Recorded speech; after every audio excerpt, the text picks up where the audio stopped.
Hi అండి అందరికీ. ఈరోజు మేము సెంటర్లో అంగన్వాడీ సెంటర్లో సర్వేపల్లి రాధాకృష్ణన్ గారి మొట్టమొదటి గురువు ఆయన బర్త్డేను ఈరోజు మేము పిల్లలందరితో కూడా సెలబ్రేషన్ చేసుకుంటున్నామండి. మొట్టమొదటి గురువు అయిన సర్వేపల్లి రాధాకృష్ణన్ గారి వాళ్ళు గురువు అనే పదానికే వన్నె తెచ్చిన వారు.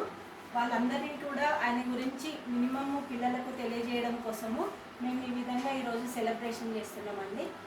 గురువే కాకుండా మొట్టమొదటి గురువే కాకుండా 1952 నుంచి 62గా మొట్టమొదటి ఉపరాష్ట్రపతిగా కూడా ఆయనే పనిచేయడం జరిగింది.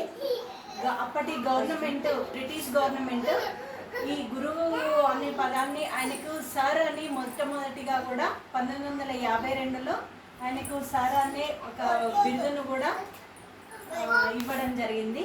ఆ విధంగా ప్రతి సంవత్సరం కూడా మనము సెప్టెంబర్ 5వ తేదీన రాధాకృష్ణన్ గారిని ఒక గురువుగా మనము స్మరించుకుంటూ ప్రతి సంవత్సరం 5వ తేదీన ఆయన బర్త్డే వేడుకలను మనం ఘనంగా నిర్వహించుకోవడం జరుగుతుంది. అదేవిధంగా ఇవాళ మా అంగన్వాడీ సెంటర్లో కూడా పిల్లలందరితో మేము రాధాకృష్ణన్ గారి బర్త్డేను సెలబ్రేషన్ చేసుకోవడం జరుగుతుందండి. Thank you. రాధాకృష్ణన్ గారు సెప్టెంబర్ 5, 1888న తమిళనాడులోని తిరుత్తని అనే గ్రామంలో జన్మించారండి. అదేవిధంగా మనం అందుకోసమని ప్రతి సంవత్సరం కూడా ఆయనను ఒక గురువుగా స్మరిస్తూ మనము ఈ జయంతి వేడుకలు జరుపుకోవడం జరుగుతుంది. ఇవాళ మా సెంటర్లో అట్లానే జయంతి వేడుకలు జరుపుకుంటున్నామండి.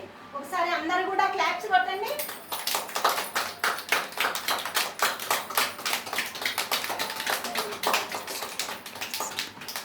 ఈ విధంగా మేము సెంటర్లో జయంతి వేడుకలను సెలబ్రేషన్ చేసుకోవడం జరిగిందండి.